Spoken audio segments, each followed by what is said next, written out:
Before this video starts, I just want to acknowledge a loss of a SAG-AFTRA member who recently passed away on Sunday, July 30th. And I'm referring to Paul Reubens, aka Pee Wee Herman. Paul was a very active member of the SAG back in the 1980s. And I know Paul was quiet, yes, but secretly we all knew he was supporting the strike. And, I'm sure Paul is for what everyone is believing in now, that AI must be stopped. What about the little guy who can't put food on the table with these salaries not being met nowadays? So you gotta remember one thing. Paul is like every other actor, was like every other actor who had aspiring hopes and dreams and made it big. And,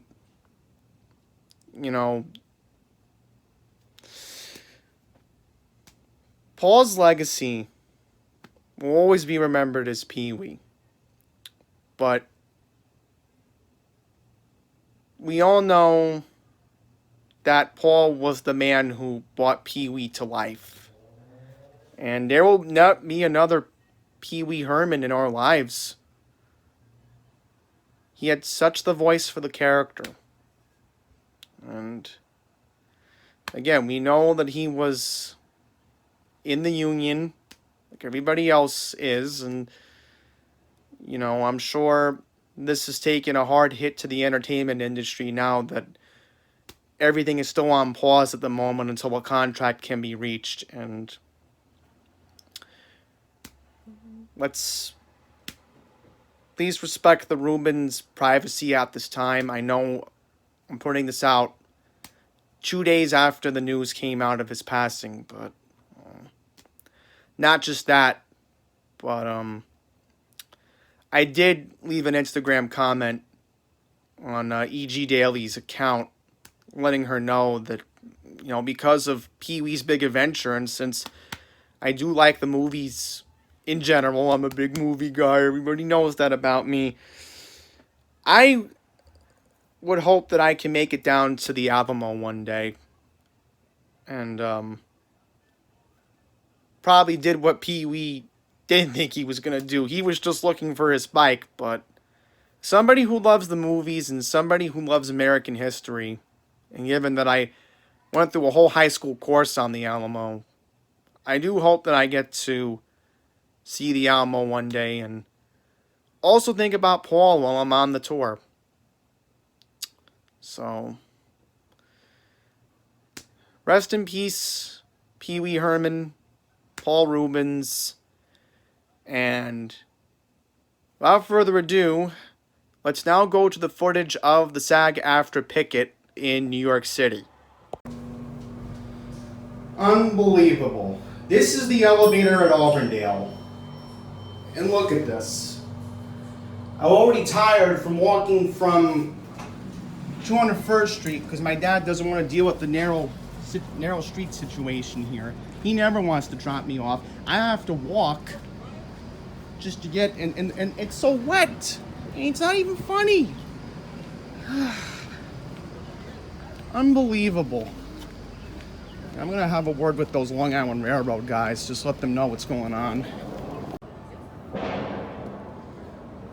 All right, so I just spoke to the railroad guys. I just thanked them quickly for working on the tile because, we've been complaining for months about this, my organization, Passengers United. But I did mention to them if they need to use the elevator, just be careful. It's a little bit wet. Because honestly, given how of a close proximity we are to Oslam Hall, and given the fact that if a resident needs to use the railroad, let's say, and they're with, let's say, their children, legal guardian. Oh, train horn, that means train's coming. Yep, because I remembered I was watching those guys in Great Neck. Let's just do a quick rail fan here. Got an M9. This is 10 cars. And lead car is going to be 9057. I decided to also tell the Long Island Railroad on Twitter about the flooded elevator at Auburndale. So, change of plans. I'm going to take the subway instead because Grand Central Madison is a big maze and I really do not have time for that. So since I'm here at Flushing Main Street and since I really don't want to wait that long, I'm just going to take the 7. So I want to mention the 7 train that I'm on right now is making 2 skip stops. 82nd Street in Corona and Queensboro Plaza in Long Island City. And that's because at 82nd Street they're still doing that work. And the Queensboro Plaza, where the N and W trains meet up in Long Island City, they're working on some kind of big widening of the platform. So I think that's what the thing is. So I guess that's how we're going to make up a lot of time. Assuming we're stopping at Corona Plaza now, but yeah, that's the update I'm going to say for now. So looks like I have to make another change of plans. I'm getting off at Jackson Heights on car 7411. We are dangerously overcrowded, and most of y'all know I'm claustrophobic, so hoping for better luck on the F train. And since we're skipping 82nd Street, I can try to make some time up. So here goes nothing. I have to say we've had a very attentive engineer on this train, giving detours. All right, y'all, it's showtime. It's 11:07 right now, so I gotta get moving. Okay, not bad. 11:12. So I'm on the E right now, and I decided to take the E because knowing how the F train is a circus, I'm better off just taking this to 5th Avenue and 53rd Street because it's not going to be a long walk to the Picket because it shouldn't be that long. So let's see what time I get there.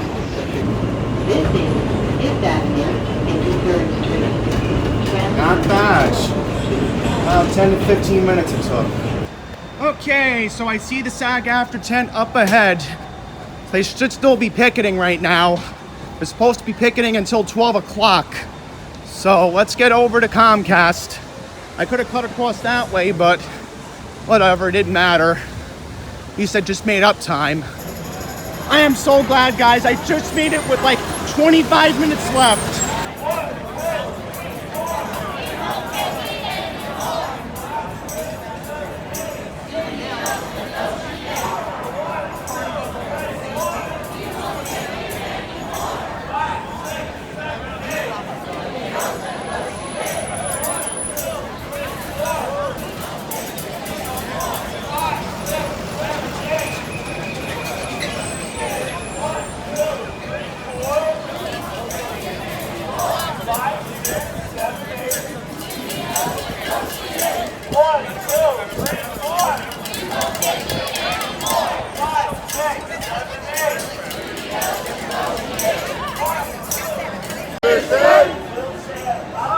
We'll say it louder. We are the union. We got the power. We got the power. But they won't listen. They won't listen. We'll say it louder. We'll say it louder. We are the union. We are the union. So it's almost 12 noon. The organizer announced that we had to shut down shop early today. You know, they've been here since 9 o'clock, maybe some people since 8, and I get it, you know, it's a long battle. And look who makes a cameo, FAO Shorts. So, I know these guys, you know, they have a job to do too, greeting the tourists. I get it, you know. They have to deal with this for 3 hours, but you know, it's for a good cause, because again, you got You got to win this battle against AI. You got to win this battle for fair wages in the industry. And, you know, that's the bottom line why the actors are still on strike. And if we make it another couple weeks, it might be a whole month. So I'm just doing a little quick view of the Buggy Palace. Nobody's skating now, but matter of months, guys, we'll be back to hopefully our normal programming on Andy's Randomness, where I'll be here showing the holiday sights, and should be a lot of fun coming up. All right. So, in order to stand strong with the union, I am not using the restroom today here at Rockefeller Plaza. So in order to stand strong with the union, I will be going into Grand Central Madison and doing a little walk to 99 Cent Fresh on the east side. And I'm probably going to eat out in the patio today since, I don't know, maybe I can catch a little bit of Bryant Park piano today. What time is it?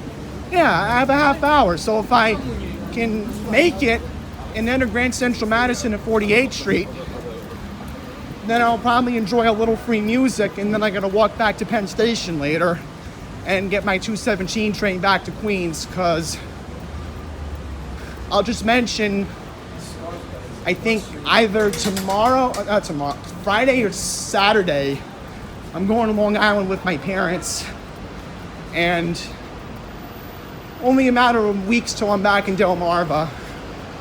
So let me just focus on the here and now. I'm gonna rest up my voice, and I'm just gonna enjoy this nice, beautiful day today. Okay, so since I'm gonna do a separate video about the Madison Avenue and 47th Street entrance of Grand Central, which I'll probably post that tomorrow. This is the second part I was teasing in Glen Oaks yesterday.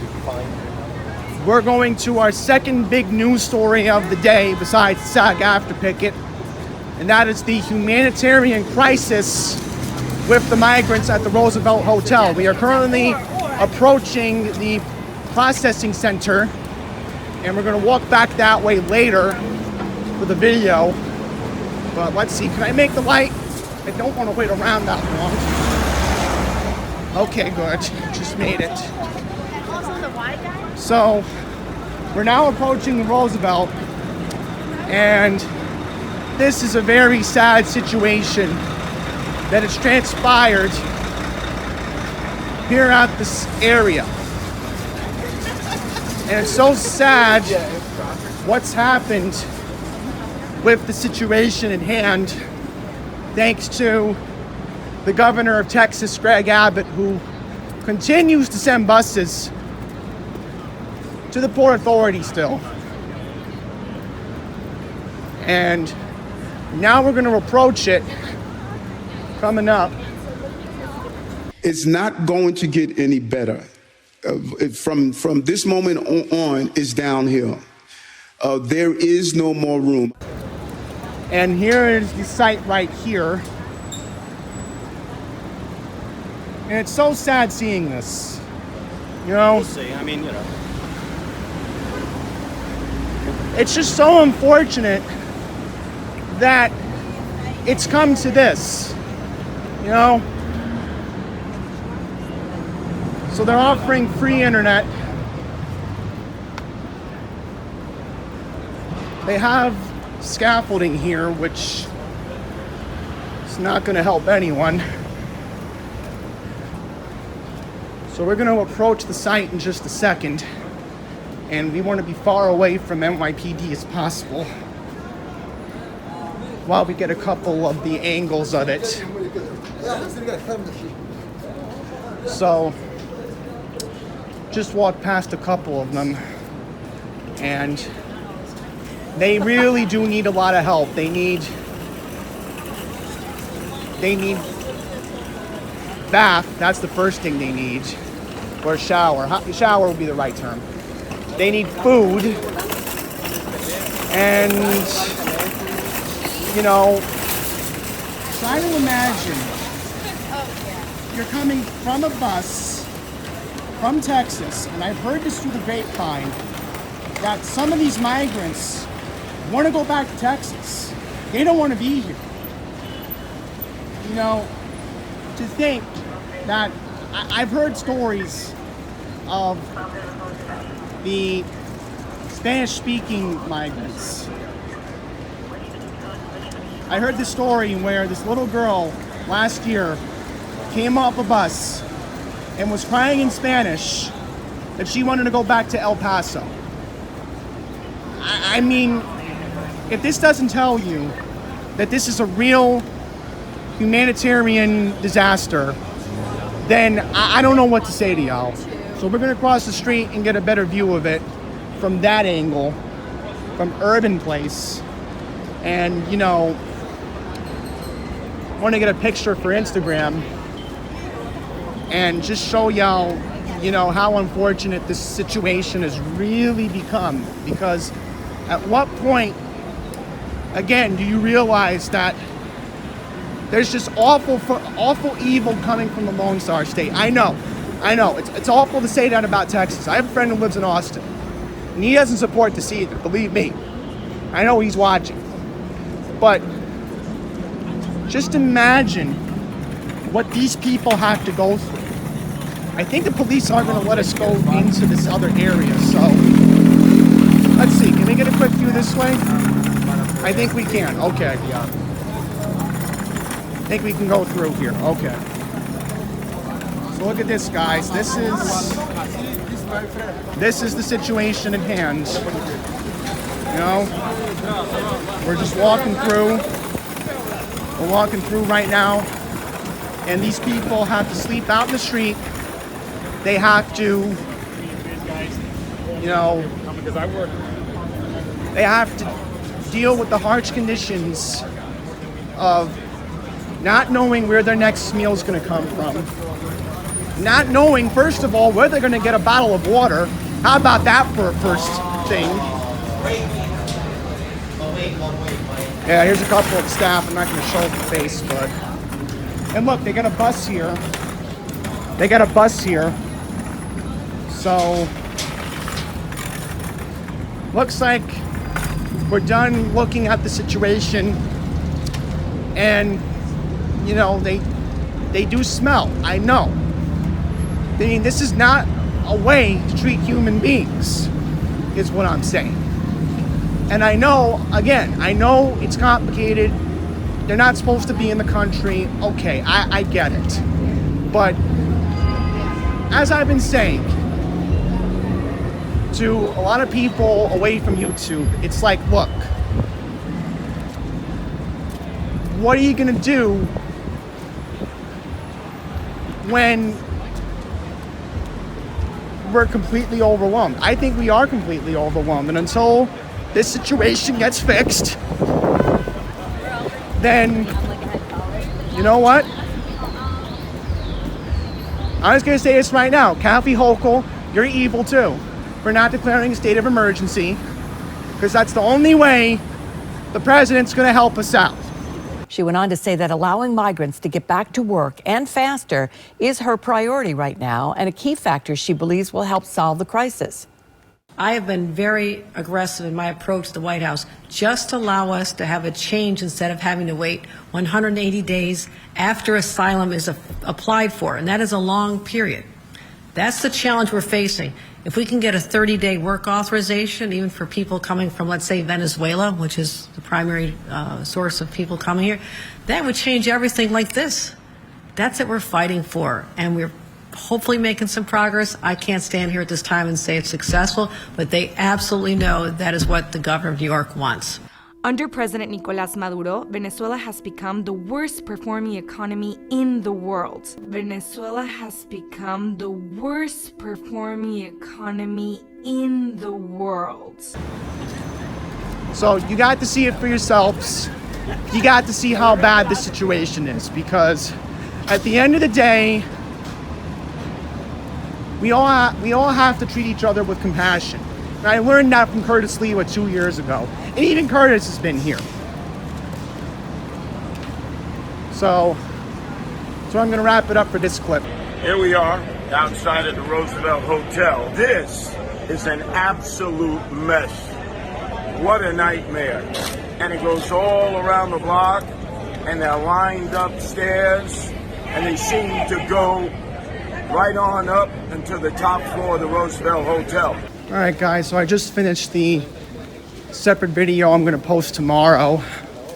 And since I really need to charge my phone, I'm gonna go over to Moynihan Train Hall and just hang out there and eat my lunch, because my train is not until 2:17. So Amtrak police should let me through at Moynihan, because I really need to keep my phone plugged in case my mom wants to talk to me about something random, which sometimes she does, knowing her. But I love my mom, and if she wants to talk to me on the phone before I get on the train, that's fine. I'm okay with it as long as I'm charging my phone. So let's see, is this the down escalator? Yeah, that's the down escalator. That doesn't help me get upstairs, because I'm gonna head over to 40th Street and Broadway to get my lunch. And then I'm gonna walk over to Moynihan. Because do I really wanna sit around and listen to music today? I had this thought and I'm like, it's 12:30. You know, I still have to walk to get lunch. I have to be at Penn Station to get the Port Washington train later. So it's like, you know what? It doesn't matter. So I was able to get to Flushing pretty quickly on the Port Washington branch today, and I made up a lot of time. And at the end of the day, that's all you can really do. So I'm gonna wrap this video up. I'm gonna get lunch in Times Square, and then I'm gonna go to Penn Station and just wait for the 2:17, and that's how I'm gonna get home today. So that's pretty much it, guys. Thank you for watching.